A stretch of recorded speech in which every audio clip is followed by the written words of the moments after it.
Om.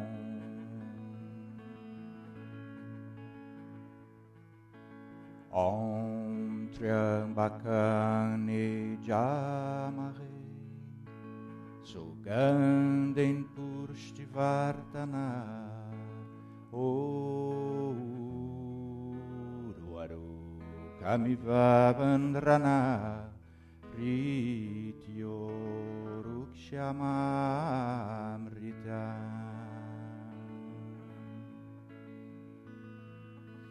Om Triambakani Jamare Sugandhin Pushtivartana Urvaru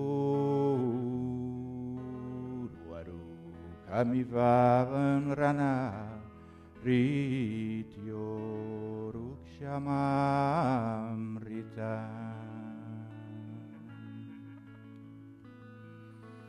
Om Triambakani Jamare Sugandhin Pushtivartana Urvaru Kamivavandrana Rityo Rukshamarita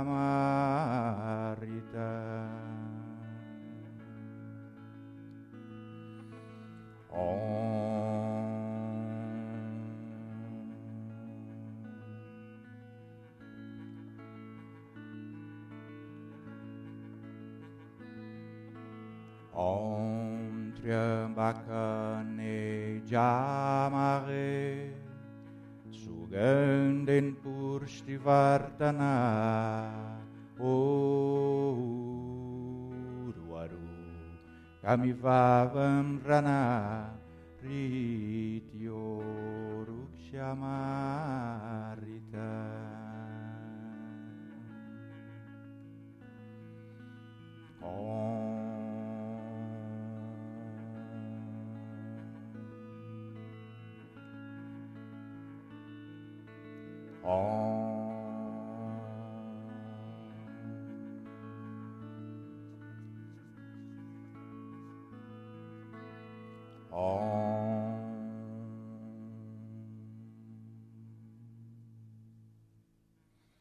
Olá, meus amigos, sejam bem-vindos mais uma vez ao nosso programa Dialética do Espírito.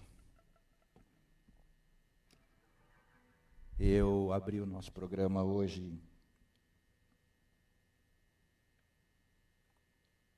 com este mantra. Este mantra eu gosto muito dele na versão cantada pelo Dalai Lama. Algumas correntes budistas entendem que este mantra é um mantra que auxilia na cura. E este é só um dos aspectos que nós vamos abordar hoje no nosso estudo. E o assunto é fazer uma investigação, o objetivo é fazermos uma investigação a respeito dos pontos de contato entre o hinduísmo e o espiritismo. A tradição indiana atribui a este som, Om, o som primordial, o som originário, quando Brahman criou todo o universo e todos os seres. Este foi o som primeiro que surgiu no universo, o Om. E o hinduísmo como uma religião em si, na verdade, não existe. Na Índia é uma religião chamada hinduísmo. O hinduísmo seria um conjunto de culturas, de filosofias e de práticas religiosas.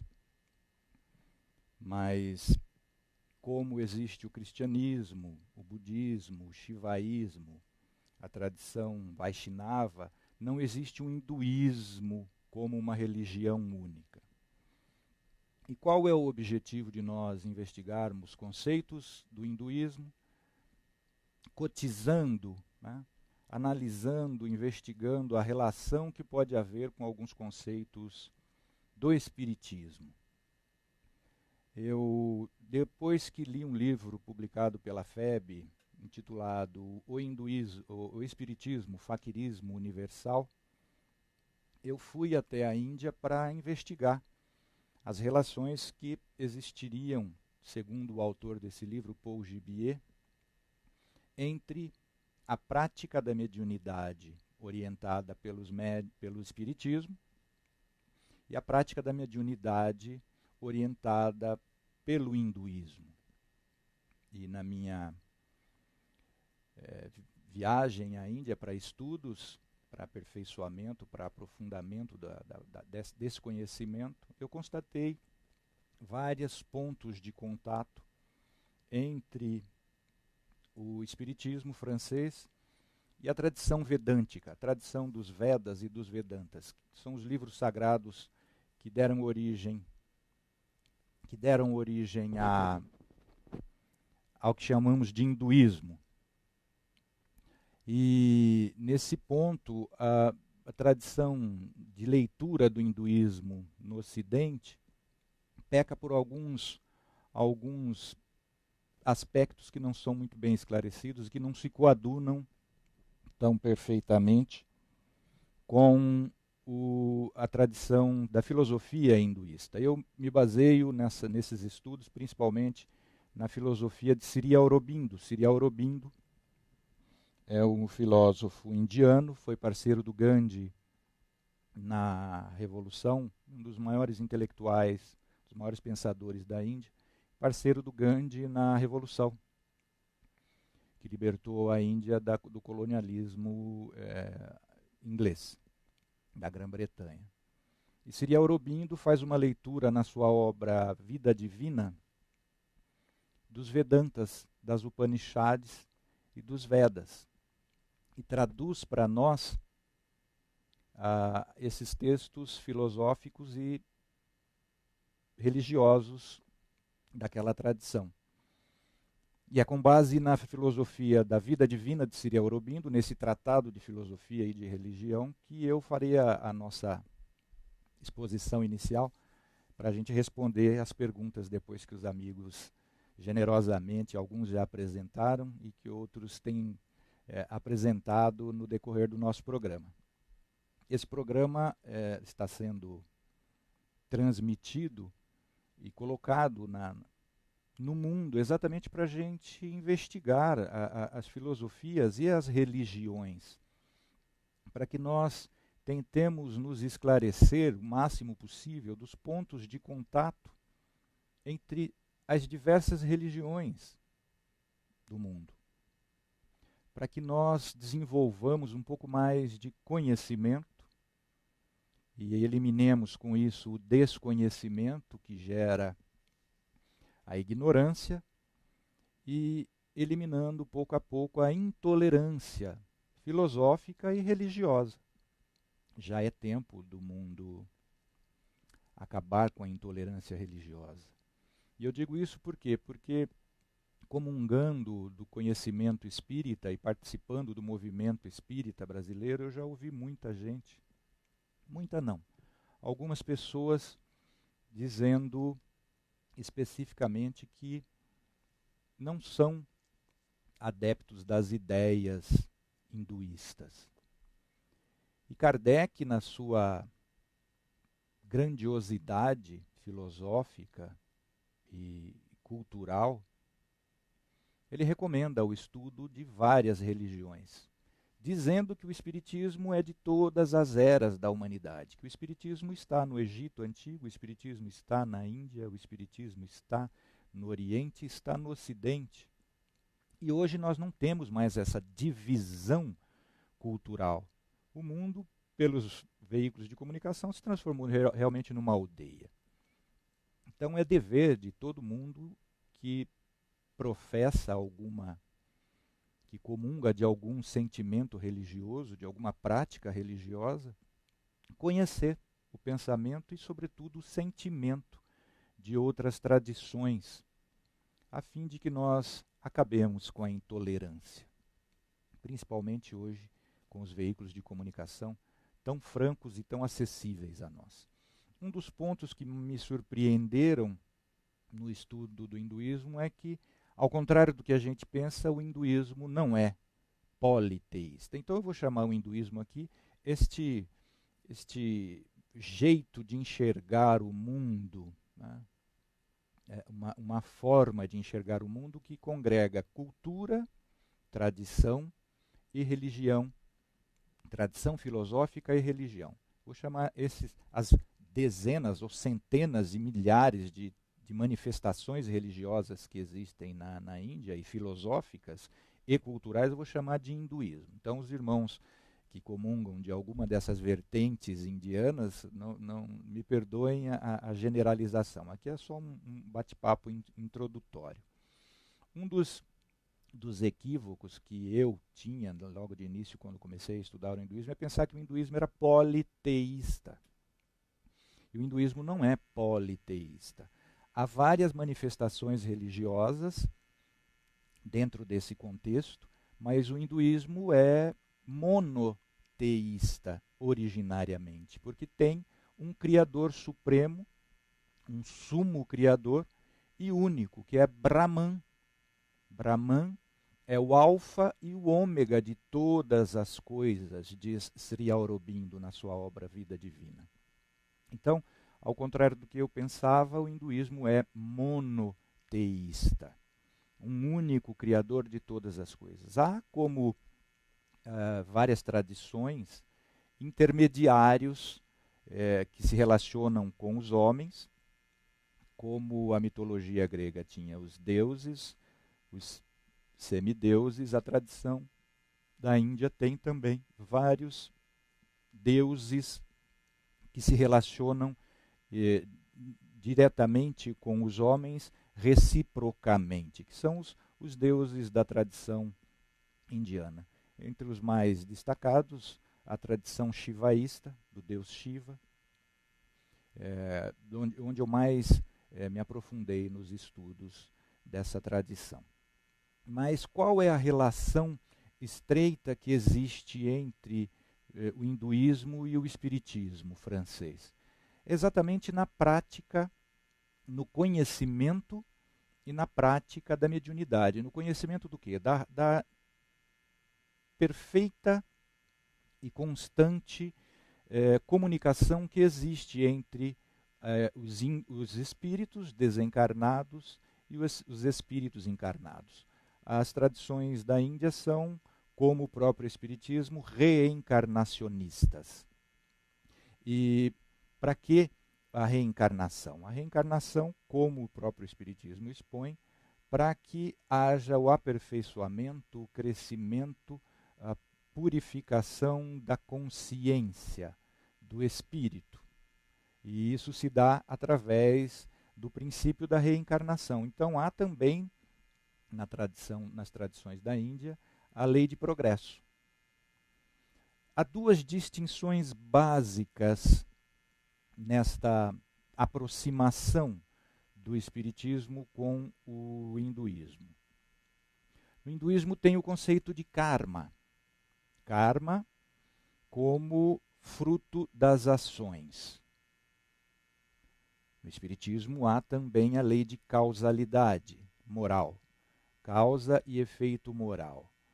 Segundo o espiritismo, os espíritos reencarnam para consertarem, para reconstruírem, reedificarem, elevarem novamente aquilo que destruíram em existências anteriores.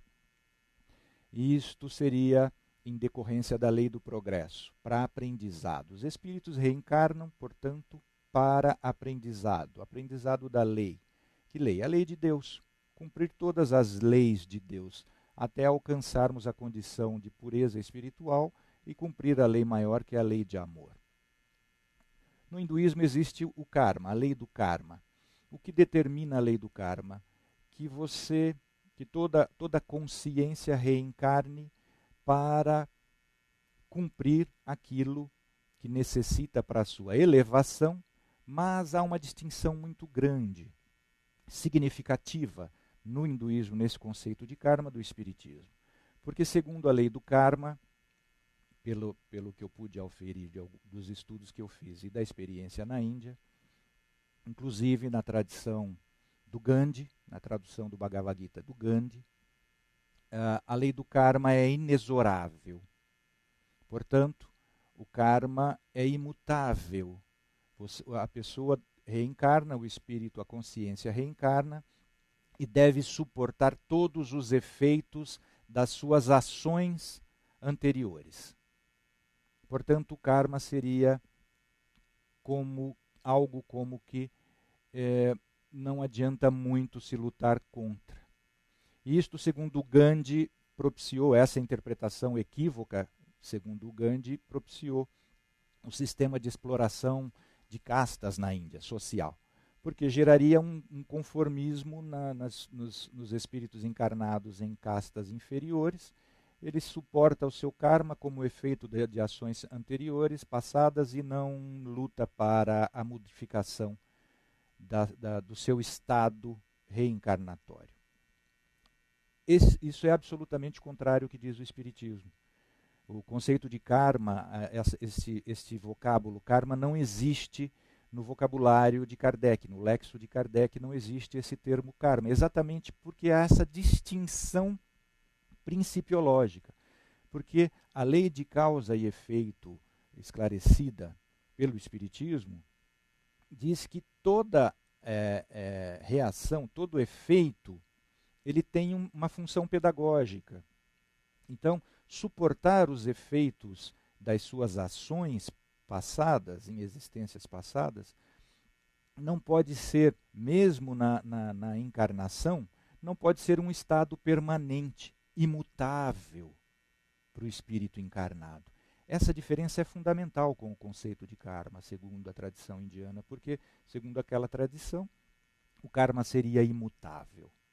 Para o espiritismo, sofrer os efeitos das suas ações passadas, a lei de causalidade moral, não é imutável, mesmo na própria encarnação, nesta presente encarnação, porque o efeito da lei, suportar o efeito da lei, seja mediante a assunção de provas ou suportando expiações reencarnatórias, esse estado do espírito reencarnado, que via de regra é pautado pela dor e pelo sofrimento, não é imutável.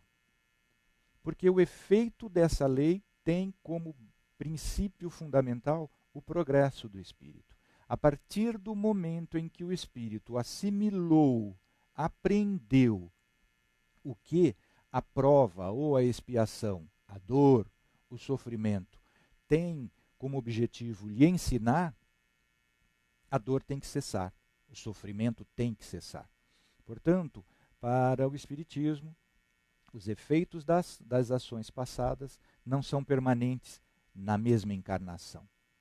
Assimilado a mudança, o conhecimento, a modificação moral, que a prova ou a expiação lhe ensina, visa lhe ensinar, a dor tem que cessar, o sofrimento tem que cessar. Por quê? Porque o Pai não quer a morte do pecador, de Jesus, não é?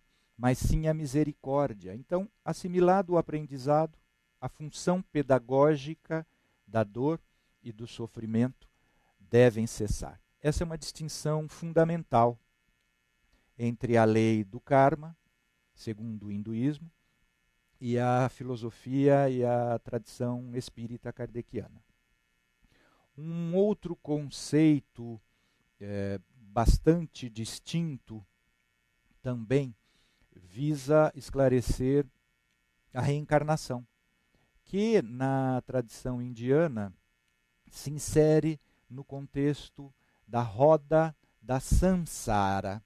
A roda da samsara seria esta roda da reencarnação, esse ciclo de reencarnações que toda consciência deve trilhar a fim de ganhar, adquirir, conquistar a própria liberação. A liberação da roda da samsara, ou seja, sair do ciclo reencarnatório. Por quê? Porque a partir do momento em que o espírito, que a consciência, adquire um estado de elevação espiritual tal que não tenha mais nenhum objetivo a encarnação, ele está liberado desta roda reencarnatória, da samsara. E este ciclo de encarnações e desencarnes e necessárias reencarnações, segundo a tradição indiana, se dá pelo princípio da metempsicose. A metempsicose é uma filosofia que entende ser possível a uma consciência, a um espírito que já animou um corpo humano, já adquiriu consciência de si, ou seja, já adquiriu arbítrio livre, reencarnar como punição, como castigo, num corpo de um animal irracional. Isso é a metempsicose. A metempsicose foi objeto de um atento estudo de Kardec e foi refutada, foi afastada peremptoriamente, definitivamente, pelas obras básicas, especialmente o Livro dos Espíritos. E num debate com um querido amigo de uma das tradições da Índia, Vaishnava, que entende ainda ser possível como castigo, como punição e, consequentemente, como forma de aprendizado da consciência do espírito, seria possível que um homem malvado, um homem cruel, reencarnasse no corpo de um lobo, por exemplo. Esse ainda é um dos pensamentos da tradição indiana, especialmente da tradição Vaishnava, que é com os irmãos com os quais eu mantenho um diálogo profícuo nesse sentido, e troca de informações, troca de conhecimentos. Mas por que o Espiritismo refuta essa possibilidade? Há no Livro dos Médiuns uma comunicação do espírito Erasto explicando o porquê que é impossível os animais darem uma comunicação mediúnica, ou seja, os animais receberem o pensamento de um espírito desencarnado e comunicar a vontade, o sentimento e o pensamento do espírito desencarnado aos espíritos encarnados, nós, a humanidade. Erasto refuta essa possibilidade dos animais serem médiuns, porque ele diz: olha, há uma lei que vocês não entenderam direito ainda, por isso que fizeram essa pergunta, se os animais podem ser médiuns, que é uma lei da afinidade perispiritual. O que é uma comunicação mediúnica, diz Erasto? É a assimilação dos sentimentos que se transformam, que produzem pensamentos e que refletem no corpo espiritual, no perispírito, no corpo sutil da tradição indiana. Por que os animais não podem traduzir os sentimentos e, consequentemente, os pensamentos dos espíritos? Porque, embora o animal também tenha um corpo espiritual, um perispírito, quem determina a constituição do corpo espiritual, do perispírito, do corpo sutil, é a inteligência. No caso dos homens, dos seres humanos, é a consciência espiritual, já dotada de arbítrio livre. Portanto, o estado das partículas constitutivas do corpo perispiritual, do corpo sutil de um animal e do corpo perispiritual, do corpo sutil de um ser humano, são muito distintos. Por quê? Porque o estado sentimental, o estado consciencial, o estado emocional dos seres humanos é muito distinto do estado instintivo dos animais, diz Erasto. Portanto, um animal não pode nunca assimilar o perispírito de um espírito humano desencarnado para transmitir o seu sentimento, o seu pensamento aos espíritos encarnados. Isso é impossível, diz Erasto. Este princípio atende a uma lei da afinidade, que hoje nós poderíamos dizer a afinidade da matéria, no estado quântico.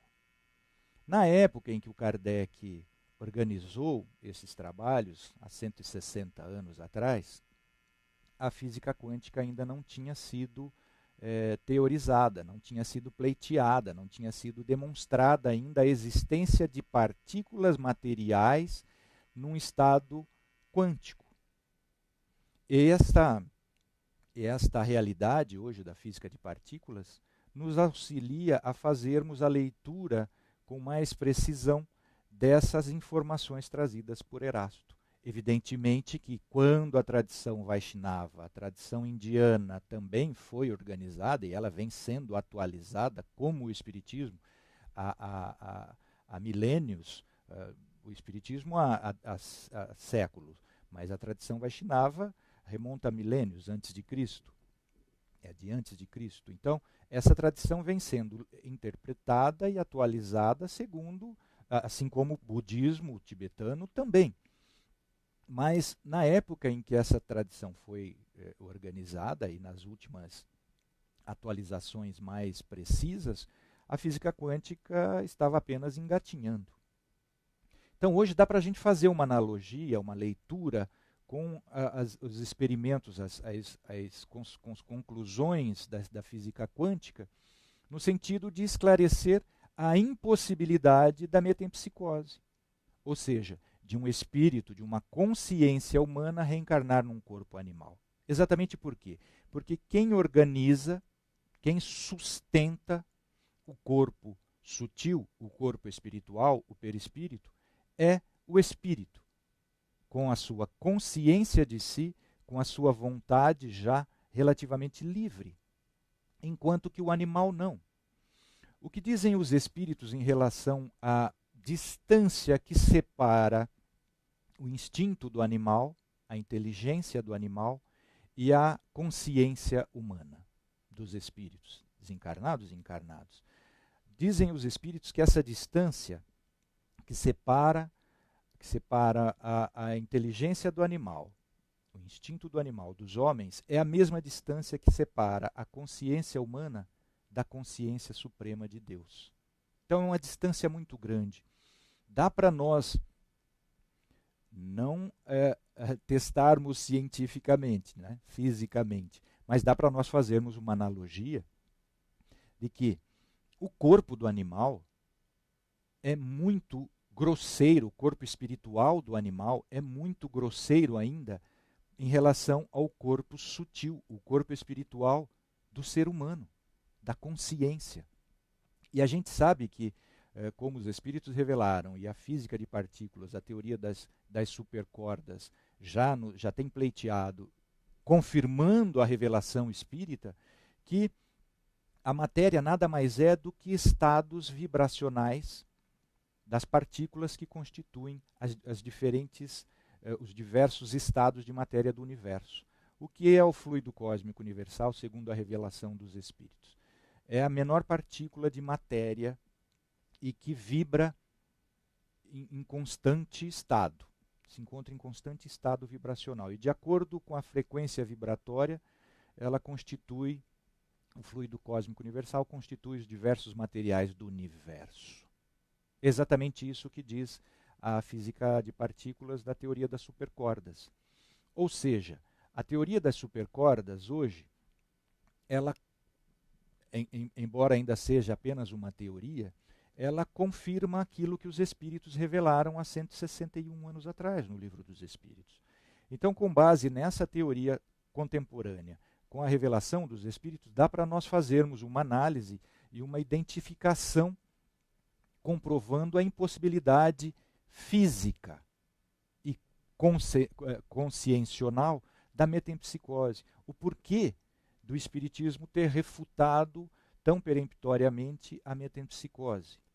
Não bastasse a impossibilidade material, física, quântica, de uma consciência espiritual, de uma consciência humana, por mais rebaixados que sejam os sentimentos desta consciência, deste ser espiritual, dar vida, animar, sustentar uma existência de anos num corpo animal e racional. Há uma incompatibilidade de matéria quântica. Portanto, é impossível que um espírito, por mais maldoso que seja, reencarne num corpo animal e racional. Não fosse essa impossibilidade quântica, há duas questões que o Kardec analisa naquela sua investigação da metempsicose e na refutação da metempsicose, que é a questão moral.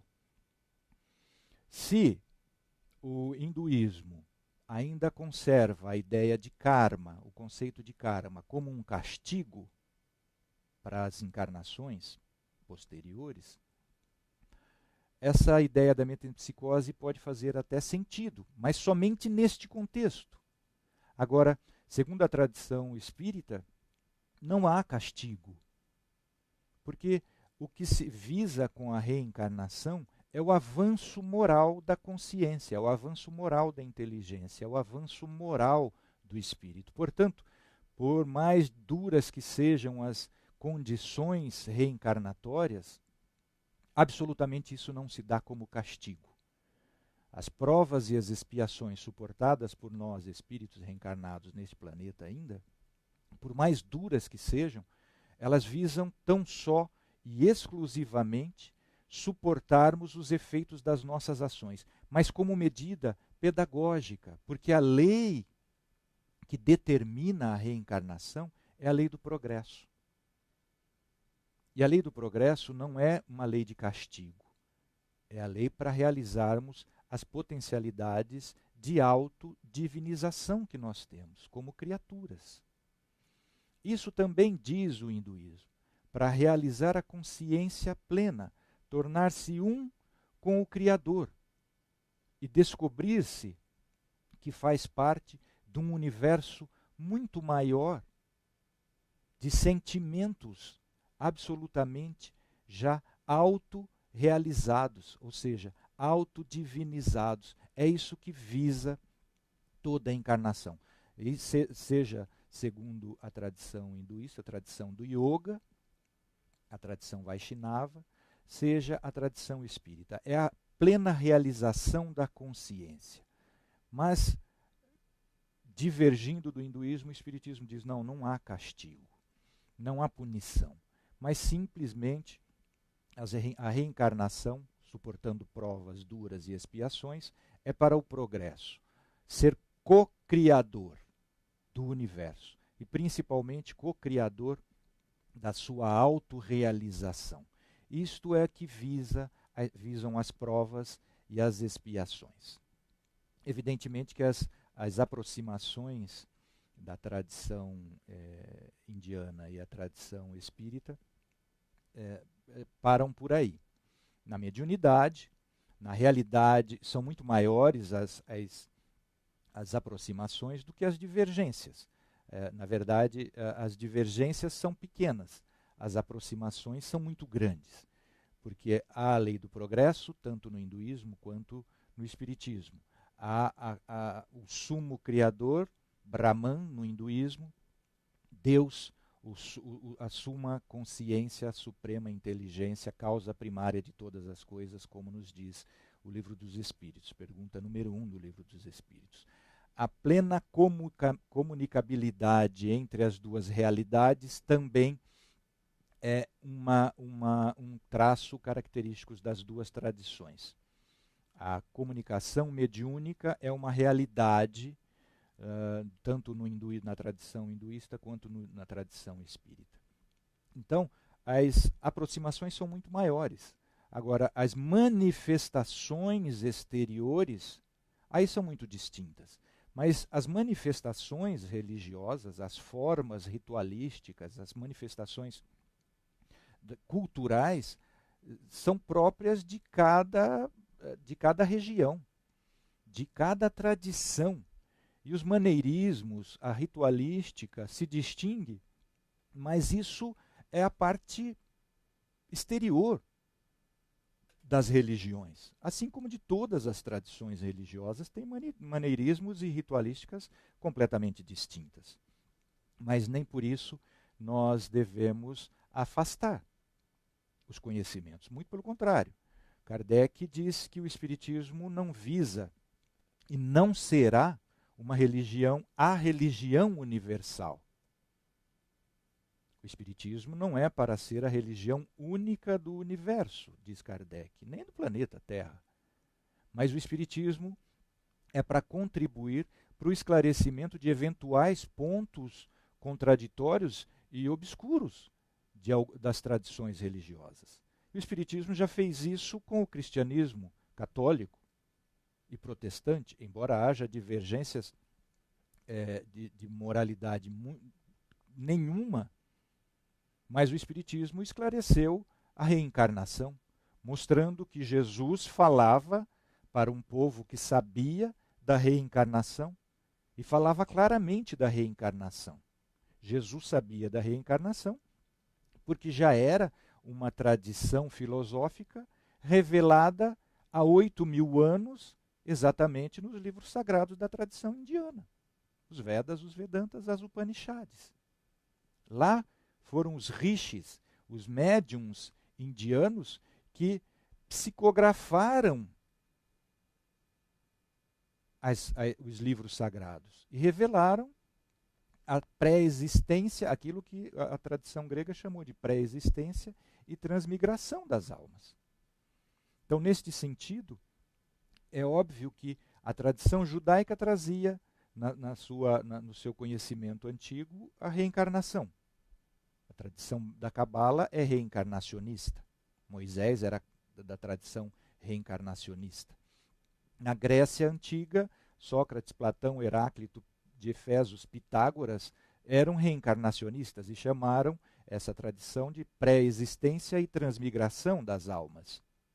Jesus questiona Nicodemos a respeito, como é que o senhor não sabe da reencarnação? O senhor é um juiz do Sinédrio e não sabe da reencarnação? Os apóstolos, questionando quem era Jesus, fala, o povo está dizendo que o senhor é João, o Messias. Mas antes de vir o Messias, diz a tradição do Velho Testamento, que Elias deveria reencarnar, dizem os apóstolos a Jesus. E Jesus fala, mas Elias já reencarnou em João Batista e vocês não o identificaram. Então, os pontos de contato entre o Espiritismo e o Hinduísmo são muito maiores que as divergências. As divergências ficam segundo a tradição da cultura e da prática, da manifestação devocional de cada cultura. Evidentemente que o Espiritismo, surgido há 160 anos no seio do movimento romantismo francês, esclareceu que a verdadeira religião se pratica no templo dos sentimentos, ou seja, no próprio espírito. Trazendo uma leitura para a afirmação de Jesus, o reino de Deus não vem com formas exteriores, não vem com manifestações socioculturais, o reino de Deus. As manifestações do reino de Deus nas tradições socioculturais familiares é através da prática da fraternidade, da solidariedade humana, da prática do amor em ação, que é a caridade. E isso todas as tradições religiosas pregam, divulgam e manifestam através de uma prática efetiva. Então, o que a gente tem que analisar é esses pontos de contato, para que a gente vai eliminando os preconceitos religiosos. E nada se dará, essa realização da eliminação dos preconceitos, não se dará sem o conhecimento de outras tradições religiosas. Como diz o filósofo Max Miller, eu repito a afirmação da aula passada, quem conhece só uma religião não conhece nenhuma, porque não vai conhecer as raízes idênticas, não vai conhecer os troncos, o tronco idêntico, e vai ficar preso somente às ramificações que cada cultura produz no seu próprio sentimento religioso da sua população. É por isso que é importante a gente conhecer. Agora, não significa que nós vamos adaptar a nossa prática religiosa, que nós vamos mesclar as tradições, porque aí não faz sentido.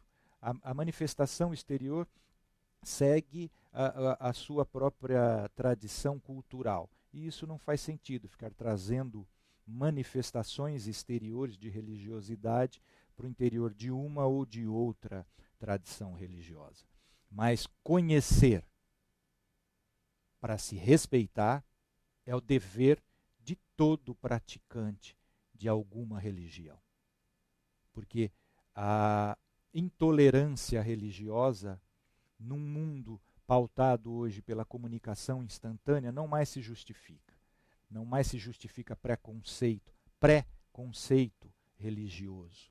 Não mais se justifica qualquer tipo de preconceito, que é só fruto, evidentemente, da ignorância, enquanto desconhecimento dos fundamentos e dos objetivos de divinização de toda a religião.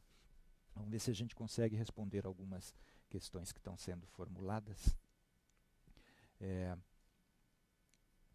Deixe-me ver aqui. A Aninha tem uma observação. Muito boa análise. Ana Cláudia Neves, um abraço, Aninha. Deus abençoe. Muito boa análise. Sabemos da existência da encarnação ao lermos as 10 encarnações de Vishnu, dentre elas a mais conhecida no Ocidente, a de Krishna, a 8ª encarnação do Deus Vishnu. Muito bem lembrado, a Aninha é uma expert, uma especialista na tradição Vaishnava. Muito obrigado pelo esclarecimento, Aninha. Eu não tenho esse conhecimento profundo da tradição. E essas demonstrações nós encontramos num livro da tradição indiana Vaishnava, que é o Bhagavad Gita. Tanto nos Vedas e nos Vedantas, nas Upanishads, quanto no Bhagavad Gita nós temos, que é o Evangelho de Krishna, nós temos essas informações de uma forma muito bem aprofundada. Eu tenho, por favor, pega o Bhagavad Gita para mim. Esta versão do Bhagavad Gita de sua santidade, Swami Prabhupada, sua divina graça, Bhaktivedanta Swami Prabhupada, dá para vocês verem aí? Esta versão, Bhagavad Gita como ele é a melhor tradução do Bhagavad Gita, porque é a explicação da maior autoridade na tradição Vaishnava, que é a sua divina graça, Bhaktivedanta Swami Prabhupada. Quem quiser entender o Bhagavad Gita, leia esta versão. Quem quiser fazer uma comparação entre o Bhagavad Gita, a moral do Bhagavad Gita, a moral de Krishna e a moral de Jesus, leia o Bhagavad Gita traduzido pelo Gandhi. O Gandhi tem uma tradução do Bhagavad Gita onde ele faz essa análise entre o Evangelho de Jesus e o Bhagavad Gita, que eu chamo do Evangelho de Krishna. A Carla Morena faz uma outra observação aqui para nós. Trilhando o duro e árido caminho do melhoramento pessoal, nem todos os perdidos terminarão na perdição. É uma brilhante tradução para nós da vontade de Deus, tanto na tradição vedântica, quanto na tradição cristã, e sobretudo na tradição cristã esclarecida pelo Espiritismo. O Pai não quer a morte do equivocado, do pecador, como diz Jesus. O que é o pecador? O pecador é aquele que erra o alvo. Pecar nada mais é do que simplesmente errar o alvo. Todas as vezes que nós empreendemos uma ação e erramos o alvo que nós mirávamos, nós pecamos. A atuação de Jesus junto da mulher adúltera, quando ela ia ser apedrejada, e Jesus fala: quem nunca errou o alvo das suas ações, ou seja, quem nunca pecou, atire a primeira pedra. Exatamente isso, Carla, muito obrigado. Gratidão à doutrina espírita, ela coloca.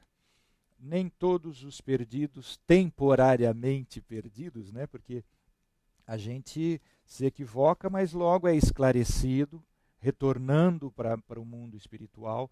A gente traça novos planos, corrige rotas, verifica, afere os nossos equívocos e programamos com mais capacidade. Esse é o objetivo tanto da tradição indiana quanto da tradição espírita.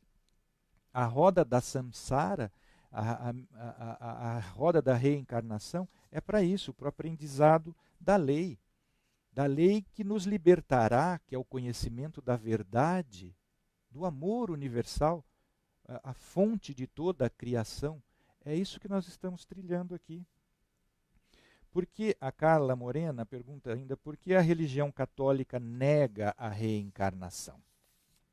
Essa é uma história muito longa, Carla, mas dizem alguns historiadores espíritas que por volta do século 4 ou 5 depois de Cristo, num concílio, um dos primeiros concílios da Igreja Católica, eliminou-se a tradição que existia da reencarnação no seio do catolicismo. Um fato eu sei, isso é demonstrado historicamente, o que está registrado na obra Confissões de Santo Agostinho. Até enquanto vigia na tradição católica, na tradição da Igreja Católica Apostólica Romana, a filosofia de Santo Agostinho, a reencarnação era um fato a embasar a teologia católica. Porque Santo Agostinho é reencarnacionista. Na sua obra Confissões, ele tem uma frase muito clara nesse sentido, onde ele demonstra que a reencarnação era o meio utilizado pela lei de Deus para o avanço dos espíritos, das almas. Ele diz assim num determinado trecho da sua obra Confissões: por que, meu Deus, deste lado cá do universo, nós necessitamos ainda tanto de regresso para progresso? É exatamente isso que diz o princípio da reencarnação, que atende à lei do progresso. A lei do progresso determina o progresso de todos os seres, de todas as criaturas. E através do princípio da reencarnação, as criaturas inteligentes avançam em conhecimento filosófico, científico, em sentimento religioso e em ciência. É para isso a reencarnação. Então, até Santo Agostinho, enquanto vigia na tradição católica a filosofia de Santo Agostinho, que era platônico, Santo Agostinho era um filósofo platônico, ou seja, adepto da pré-existência e da transmigração das almas. Portanto, reencarnacionista. E a filosofia de Santo Agostinho vigiu na tradição da Igreja Católica até o século XIII, XIV mais especificamente, quando foi introduzida na filosofia cristã a filosofia de Aristóteles, através de Santo Tomás de Aquino. Santo Tomás de Aquino, através da tradução para o latim da filosofia de Aristóteles, ele passou a fazer a inserção na teologia católica não mais da filosofia platônica, como vigiu até então, através de Santo Agostinho, mas a filosofia de Aristóteles, mas de uma leitura também deturpada da filosofia de Aristóteles, porque Aristóteles também era reencarnacionista. Mas a partir de São Tomás de Aquino, a Igreja perdeu a filosofia da reencarnação. Isso é ponto histórico que está registrado em livros, tanto no livro de Santo Agostinho, quanto no livro de Tomás de Aquino, que tem uma obra vastíssima e é um dos mais refinados filósofos da história. Então, não dá para saber exatamente quando a Igreja Católica perdeu o contato com a filosofia da reencarnação. Mas, muito provavelmente, seguramente, foi através das traduções que se fez dos evangelhos canonicamente aceitos, e aí se perdeu essa tradição. Mas o Espiritismo veio esclarecer a realidade da reencarnação, não mais de uma forma meramente teórica, filosófica, ideal, mas demonstrando já cientificamente. Muito obrigado pela pergunta. A Dora faz um comentário interessante. Pecar é errar o alvo. É exatamente isso. Não tem outro sentido o pecado. O Pai não quer a morte do pecador, mas sim a misericórdia. Pecar é errar o alvo. Todas as vezes que a gente tem um pensamento, todas as vezes que a gente tem uma palavra, todas as vezes que a gente empreende uma ação que visa sempre uma meta, um objetivo, e a gente se equivoca, a gente erra o alvo, a gente pecou. A Cássia Cristina. A Cássia faz uma pergunta aqui que eu vou vou participar de um seminário domingo em Araraquara. Aliás, nós estão convidando o pessoal da região de Araraquara. Sábado nós temos um evento filosófico e musical na Casa Espírita Ismael, lá em Araraquara, e vamos fazer um evento de filosofia e musical. Então vão ter vários artistas e alguns filósofos ou estudantes de filosofia, como é o meu caso, cantando e fazendo leituras de textos lá. O Zé Henrique Martiniano, um grande músico, sensacional músico de Araraquara, que está organizando a rapaziada musical lá, e eu estarei presente. E no domingo nós temos um seminário também na Casa Ismael, lá em Araraquara, e estamos investigando a respeito da mediunidade lá, da prática da mediunidade. Mas eu vou participar aqui na região de Garça, também na cidade de Garça, de um evento da família, e fiz um texto falando de Jesus, exatamente fiz uma exposição nesse sentido, pensando nesse sentido. Então a pergunta é muito própria que a Cássia faz. Jesus já reencarnou? Uma boa pergunta, né? Eu sei que no planeta Terra ele só encarnou aquela vez, há 2000 anos atrás, porque a vida biologicamente organizada como nós, os corpos já suficientes para receber um espírito humano, um espírito consciente da sua capacidade, da sua autoconsciente de si, há 200 mil anos só que o planeta Terra desenvolveu esse organismo. A neurociência mostra isso. O cérebro, na nossa conformação cerebral, mais ou menos 200, 300 mil anos atrás, no máximo. E há 300 mil anos atrás, Jesus já era um espírito absolutamente puro, porque Jesus é o governador do planeta Terra, não é à toa. Quando o Sol desprendeu um pedaço de si numa das suas milhões de explosões e liberou uma quantidade de matéria suficiente para gerar o sistema solar, esses planetas do sistema solar, Jesus já estava presente, consciente, como compondo a pleiade de espíritos perfeitamente evoluídos já, sob os comandos do próprio Criador, que plasmaram, moldaram o sistema solar e colaboraram na constituição, na conformação do nosso próprio planeta Terra. Então, evidente que a lei de progresso vale para todas as criaturas.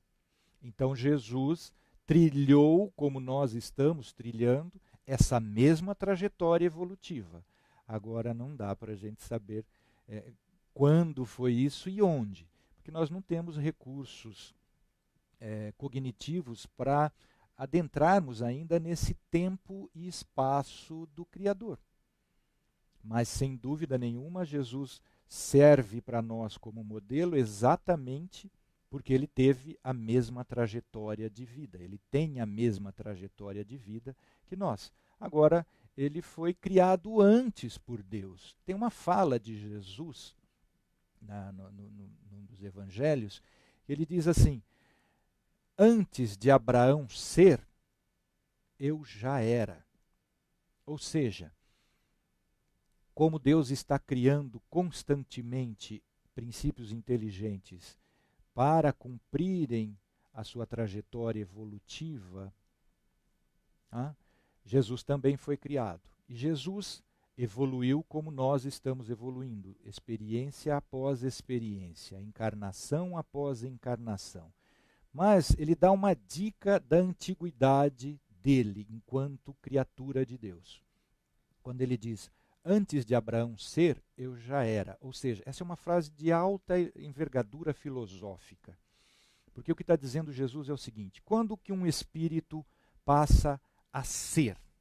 Quando ele se individualiza. Os espíritos nos dizem isso no livro dos Espíritos. Quando ele se individualiza, quando ele adquire consciência de si, ele é autoconsciente. Ele sai da mera esfera do reino animal e racional e adquire consciência da sua individualidade.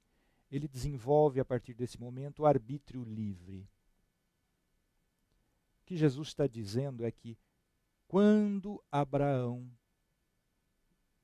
adquiriu consciência de si e, portanto, passou a ser considerado um ser espiritual, uma individualidade autoconsciente, Jesus já era autoconsciente de si há muito tempo.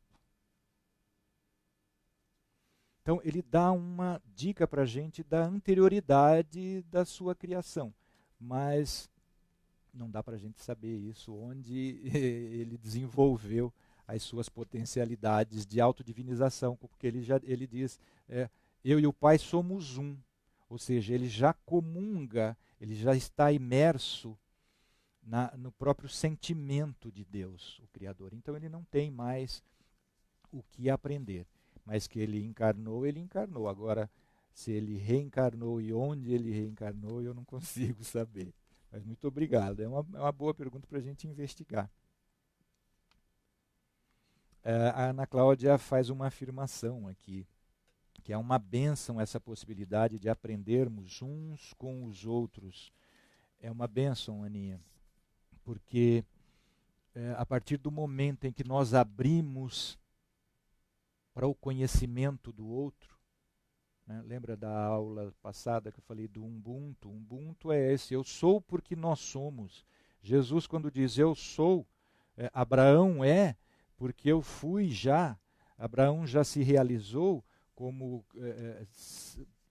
tradição religioso, como do Velho Testamento, um dos patriarcas da tradição judaica e, consequentemente, um dos patriarcas da tradição cristã, porque Jesus tinha sido antes. Então, nós só conseguimos nos realizar enquanto seres autoconscientes, enquanto espíritos, enquanto seres humanos, porque existe o outro. E como diz o Max Miller, quem conhece só uma religião não conhece nenhuma, não adianta. Você vai ficar preso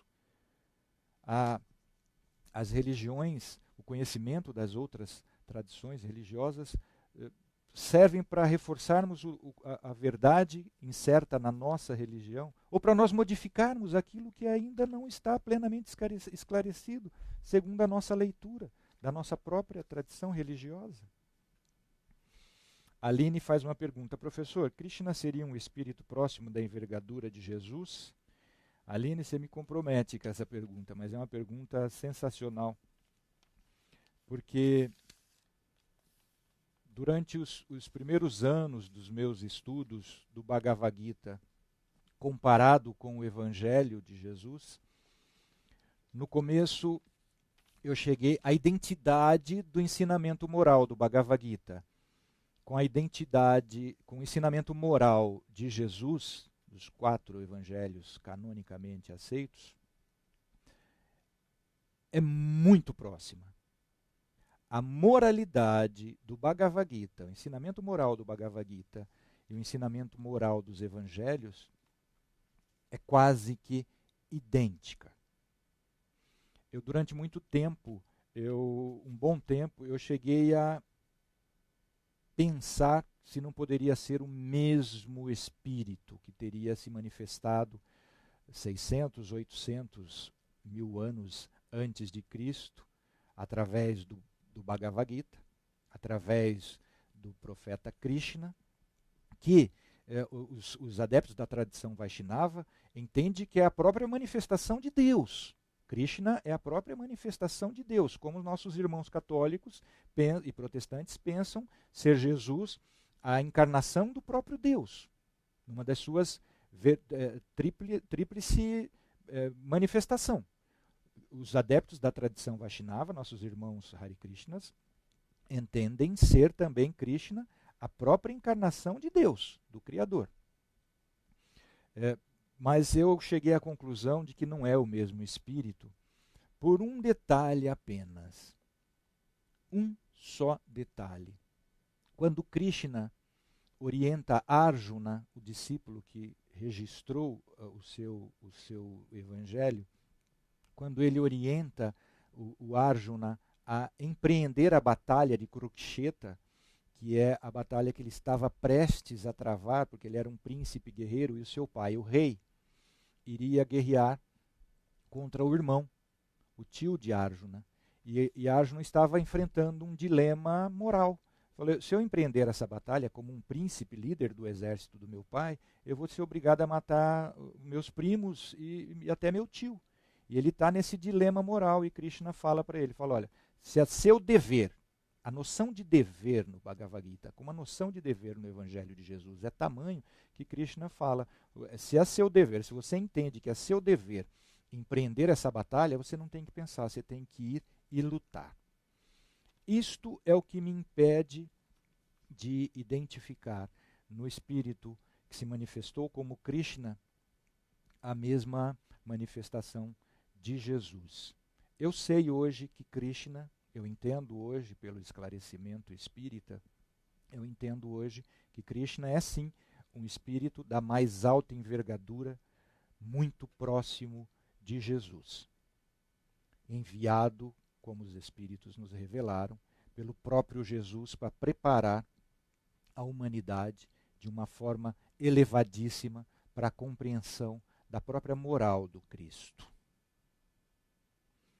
Mas se eu entender como o Gandhi fala, que essa batalha de Kurukshetra não é uma batalha real, o Gandhi fala isso no Bhagavad Gita traduzido por ele, não é uma batalha real, mas uma batalha, é uma metáfora, porque essa batalha é a batalha que todo espírito deve travar dentro de si para combater as más tendências, para combater as más inclinações, para combater os vícios morais. É essa a leitura que o Gandhi faz dessa batalha de Kurukshetra onde a Krishna orienta a Arjuna a trilhar, a combater essa batalha. É uma batalha interna, é uma batalha do espírito, da consciência com suas próprias deficiências morais.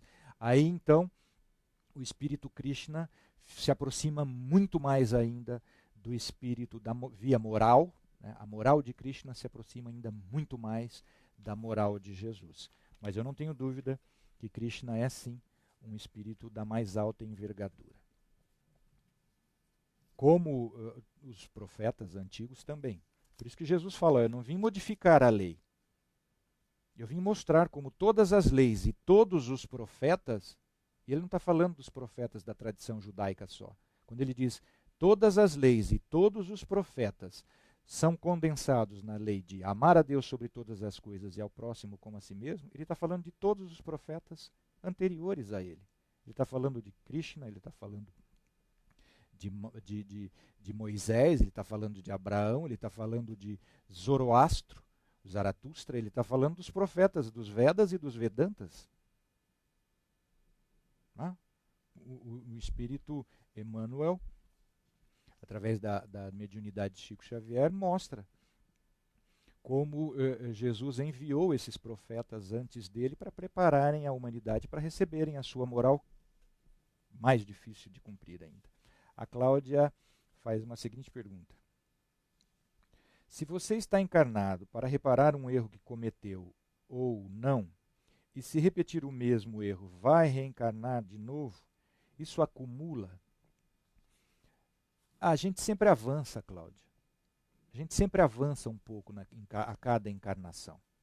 Por menos conhecimento que a gente tenha, por menos esclarecimento dos objetivos de cada existência encarnada, a gente sempre avança um pouco.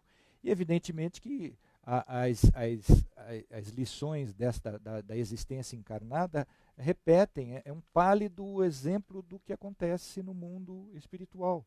O mundo encarnado é um pálido espelho do mundo espiritual. E se aqui a gente repete lições para aprendizado, a cada encarnação a gente vai repetir.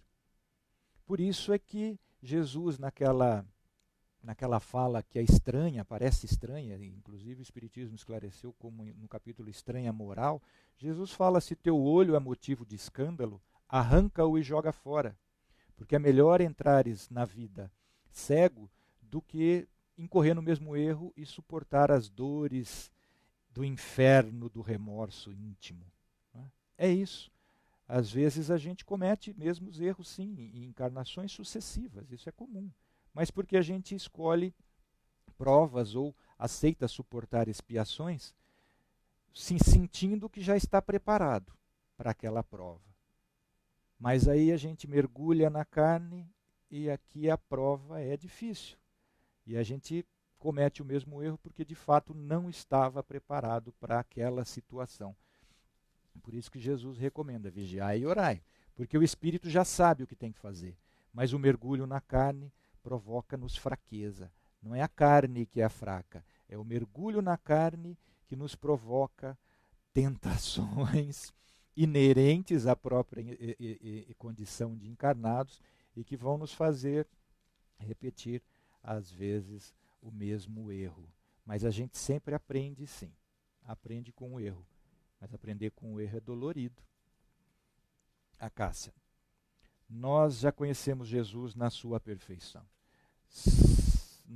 Eu vou corrigir aqui você, mas o meu pensamento, viu, Cássia?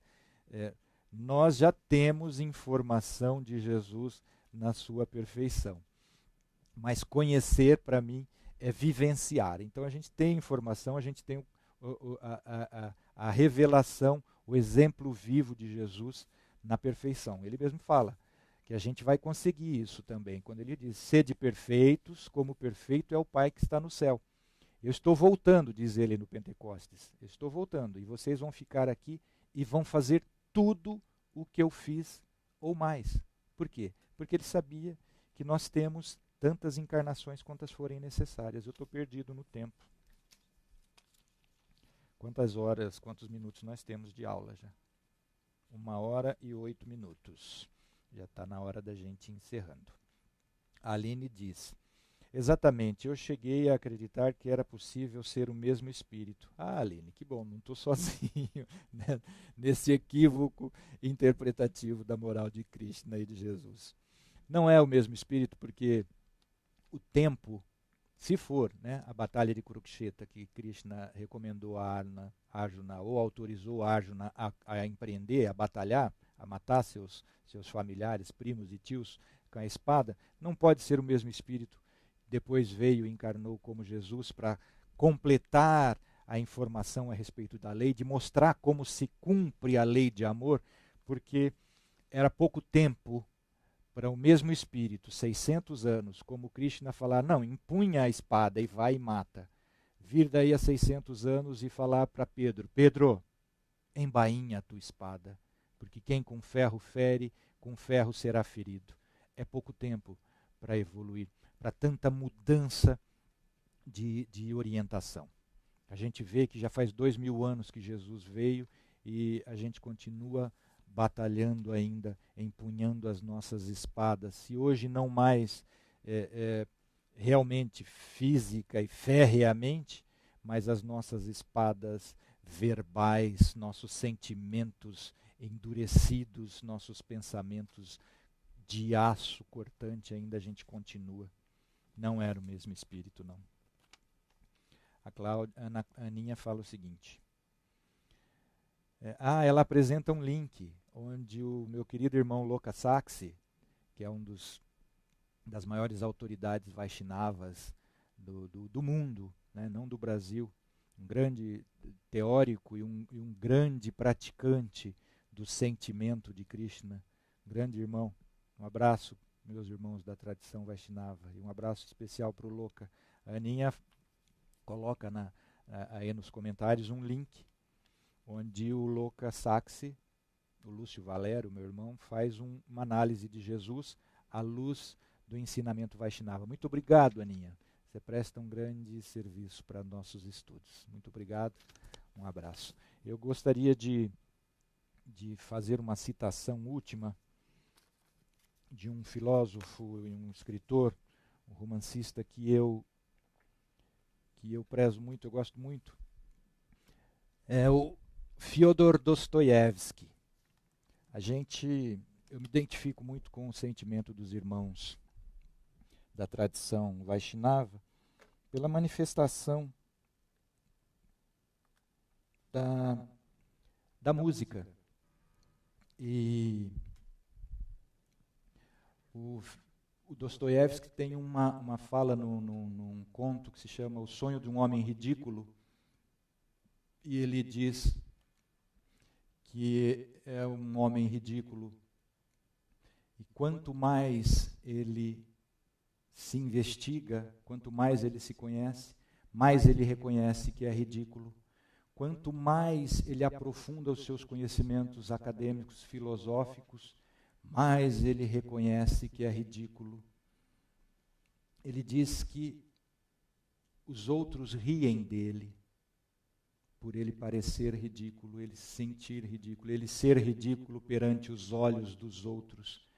Mas ele mesmo riria com os outros, pelo fato dele aparentar ridículo, se ele não tivesse tanta pena dos outros.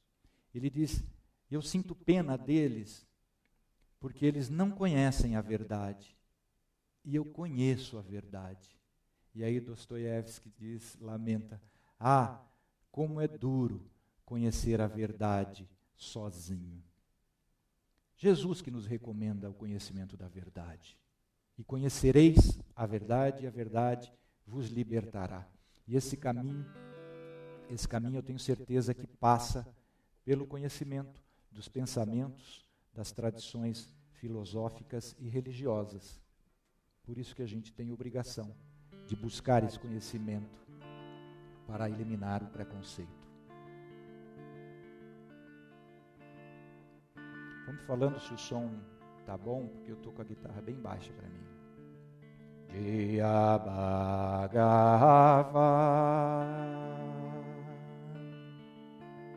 Jaya Bhagavan,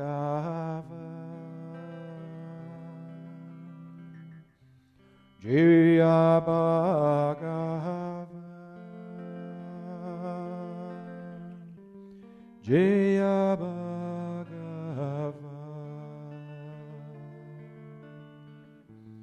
Jaya Bhagavan,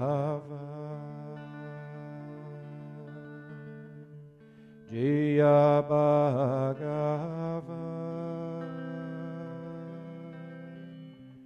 Jaya Bhagavan,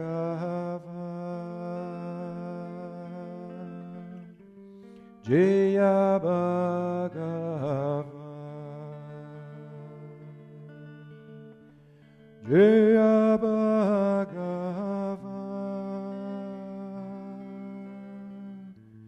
Jaya Bhagavan,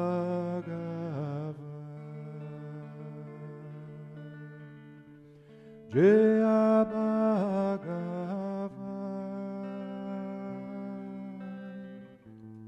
Jaya Bhagavan, Jaya Bhagavan.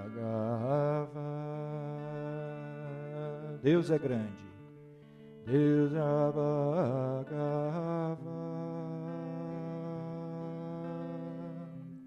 Jaya Bhagavan, Jaya Bhagavan,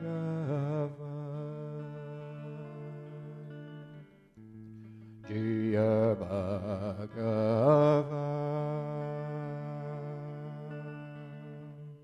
Jaya Bhagavan,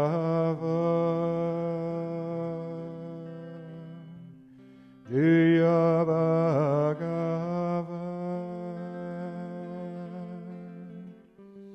Jaya Bhagavan,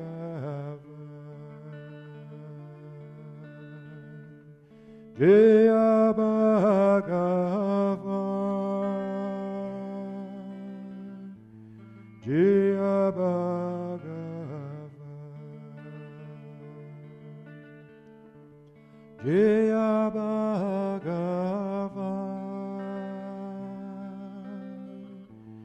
Jaya Bhagavan. É isso que fala esse mantra. Deus é grande. Bhagavan,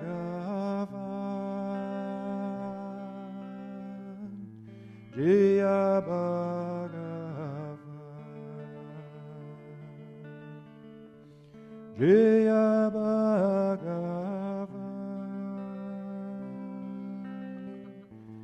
Jaya Bhagavan,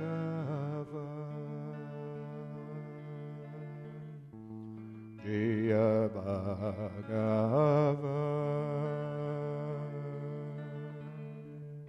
Jaya Bhagavan,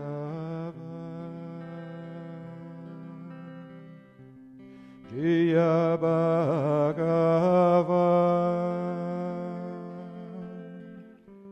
Jaya Bhagavan,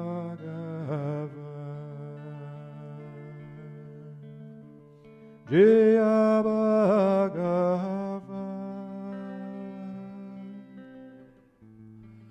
Jaya Bhagavan,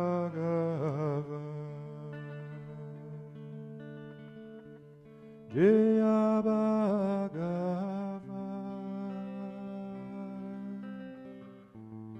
Jaya Bhagavan,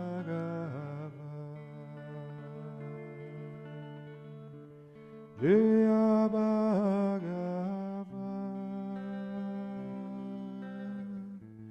Jaya Bhagavan,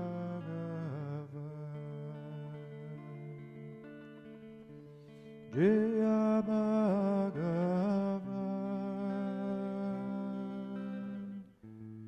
Jaya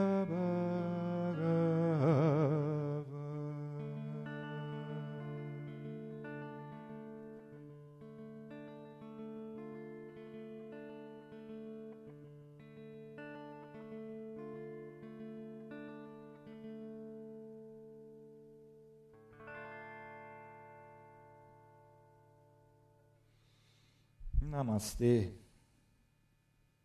Que Deus grande nos abençoe.